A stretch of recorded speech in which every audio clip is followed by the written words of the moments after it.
Bem, não passa um dia sequer sem que os noticiários informem acerca da violência contra as mulheres. Parece que cada vez mais a violência contra a mulher, contra esposas, toma um aspecto mais cruel e com requintes de covardia sem limites. A gente se espanta com algumas descrições na mídia. Há, no entanto, infelizmente, mulheres que sofrem caladas com medo de serem mais reprimidas ainda pelos seus companheiros. Quando eu digo sofrem caladas, porque a mídia divulga aqueles casos que são conhecidos. Há muitas mulheres que sofrem caladas com medo de serem reprimidas ainda mais e que os seus companheiros cumpram as ameaças que lhes fazem. Então, a pergunta que diz respeito ao casamento, violência doméstica e divórcio, como disse o pastor Augustus, chegou ao nosso e-mail e esta pergunta dará o tom do programa de hoje.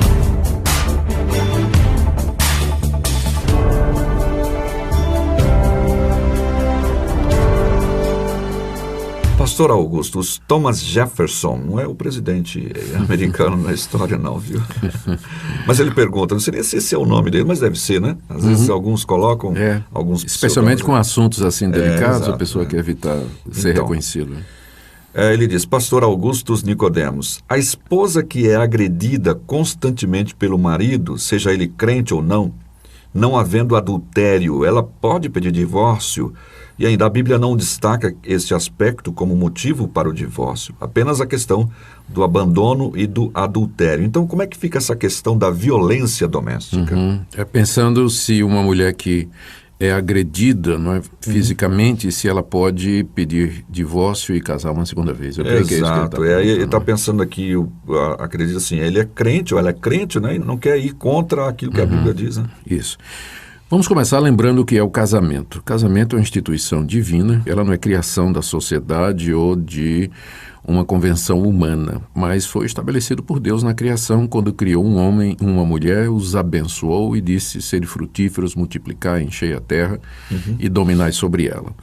A partir daí, então, o casamento, ele é o padrão de Deus para a raça humana, havendo exceções, não é? Há pessoas que têm o dom do celibato e são mais felizes vivendo sua vida como solteiros, né, sem casar, e uma vida pura, né, diante de Deus, sem viver na promiscuidade, é claro. Mas o casamento é uma instituição divina, tem o aval de Deus, o selo de Deus, e o plano de Deus, desde o início, é que essa união ela fosse perpétua, né? Até que a morte os separe de fato. Deus determinou os papéis do homem e da mulher. Ao homem caberia a liderança, a proteção, a provisão, e à mulher o companheirismo, a ajuda, não é? A solidariedade e a participação na constituição da família e na criação dos filhos junto com seu marido. O pecado entrou no mundo logo depois da criação. É o que nós lemos no livro de Gênesis, né? O relato está aí da criação, capítulos 1 e 2, e da queda, capítulo 3. E com a entrada do pecado no mundo, houve a separação do homem e Deus e também do homem e do seu semelhante. O pecado trouxe efeitos devastadores para o casamento.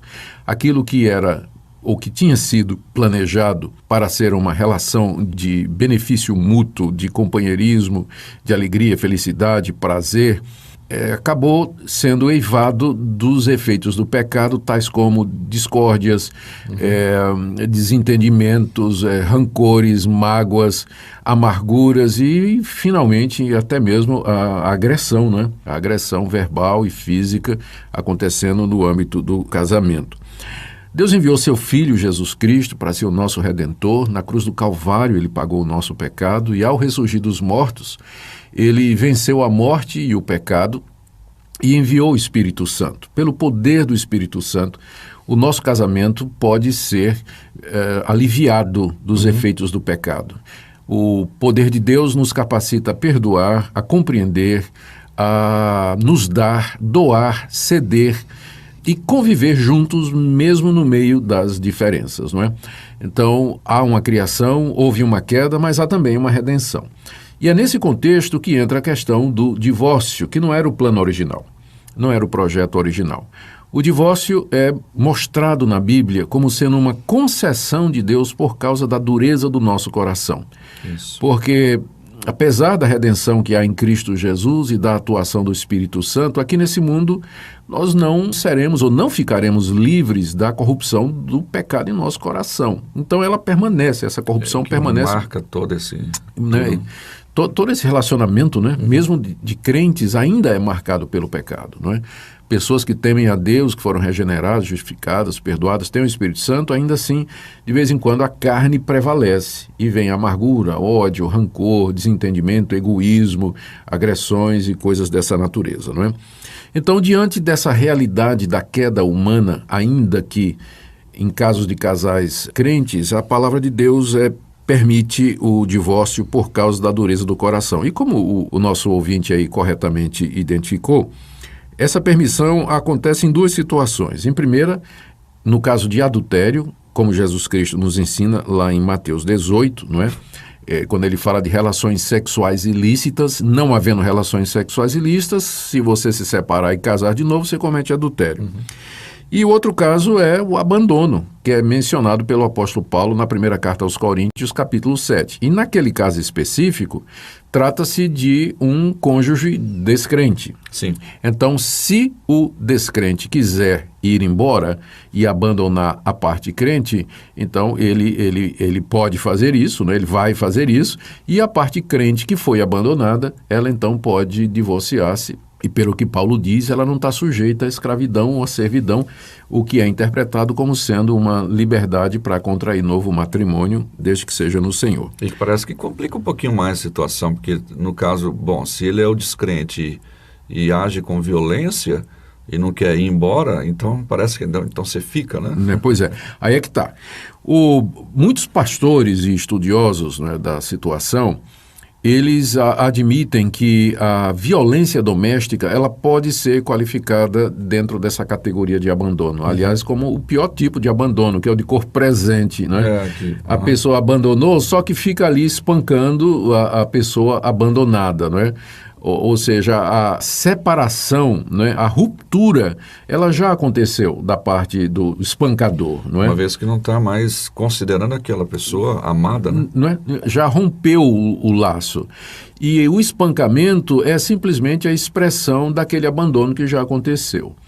Então, eu, como pastor, a minha tendência é considerar esses casos de violência doméstica como sendo enquadrados no abandono. Uma expressão clara do Uma expressão clara de abandono, ainda que seja um abandono de corpo presente. O marido ainda está em casa, né, mas já aconteceu o abandono. Né? A agressão é só uma expressão disso aí. Então, nesse caso, o que a gente aconselha a mulher crente, não é? Que é espancada, primeiro vamos pensar no caso do marido descrente, não é? É um processo muito doloroso, é um processo muito difícil, né? Mas do ponto de vista da palavra de Deus, ela tem todo o direito de pedir divórcio e ela está livre para casar uma outra vez. Ela pode fazer isso no nosso entendimento. É um processo complicado, que deveria envolver, né, uma denúncia na polícia, utilizando-se da lei Maria da Penha, não é? Porque depois vai ter que ter sustento, vai ter que ter apoio financeiro. Até para proteção dessa pessoa. Até para proteção dela, porque se não fizer isso, o marido pode vir depois querer cobrar as consequências. Mas é uma situação muito delicada, muito difícil. No caso de uma mulher crente, casada com um marido crente que a espanca, a situação é um pouco mais complicada.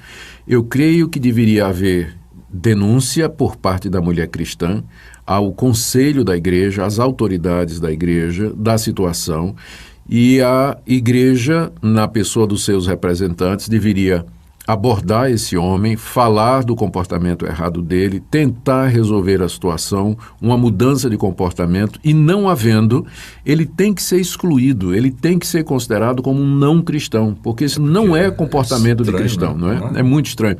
Na verdade, ele é um falso cristão, é um falso cristão, e a máscara dele tem que ser tirada, ele tem que ser reconhecido como um não cristão. E a mulher, então, está livre para se separar dele e contrair um novo casamento, né? Nesse caso, mais uma vez, é preciso haver a denúncia, a ocorrência, registrar a ocorrência policial, fazer a denúncia, usar dos direitos, né, e da proteção que a a nossa lei, a lei traz e oferece, e as igrejas deveriam ajudar mulheres nessa situação, esposas nessa situação, com grupo de apoio, grupo de suporte, até que ela possa recomeçar a sua vida, né? Até que o senhor falou agora, me veio à mente, é uma frente de trabalho, inclusive, que a igreja pode desempenhar na sociedade, né? De oferecer esse grupo de apoio a mulheres nesse sentido. Há uma dificuldade que eu tenho que reconhecer. Vamos imaginar, eu não tenho na minha igreja esse grupo, mas vamos imaginar que eu crie um grupo de apoio para mulheres que sofrem violência doméstica. Sabe quantas virão se inscrever? Nenhuma. Por causa da exposição, né? Por causa da exposição, não é? Então, é um trabalho que tem que ser feito com muita cautela, para não expor a mulher, para não expor os filhos, não é isso? É isso. Então, precisa de muita sabedoria aí por parte da liderança das igrejas para cuidar desse assunto, mas que é necessário apoio para as esposas que sofrem com isso, é necessário. Do ponto de vista da palavra de Deus, meu entendimento é que esses casos de violência e de agressão se enquadram em 1 Coríntios 7. Trata-se de abandono, portanto, permite divórcio e novo casamento. Um violento abandono, inclusive. Isso. Bom, eu estava lendo aqui, olhando 1 Pedro capítulo 2, versículo 7, diz: Maridos, vós igualmente vivei a vida comum do lar com discernimento, tendo consideração para com a vossa mulher como parte mais frágil, tratai-a com dignidade, pois sois juntamente herdeiros da mesma graça de vida, para que não se interrompam as vossas orações. Essa questão da parte mais frágil, só encerrando, nosso tempo não dá, mas é basicamente isso, né, pastor? Porque às vezes a pessoa pode olhar e dizer, não, a parte mais frágil porque a mulher, ela pensa menor, como algumas pessoas, não, a mulher não é menor, mas é porque ela tem menos força, talvez. Ou não, é porque ela é mais vulnerável, né? Ela é mais vulnerável. Agora, é que a gente não tem tempo, mas eu gostaria de ter falado um caso que eu conheci em que a mulher batia no marido. eu conheço um pessoal lá em Moçambique, um missionário, que eram os homens que iam lá pedir missionário, me ajuda, porque... a mulher estava... qualquer tipo de agressão assim, ela tem que ser reprovada.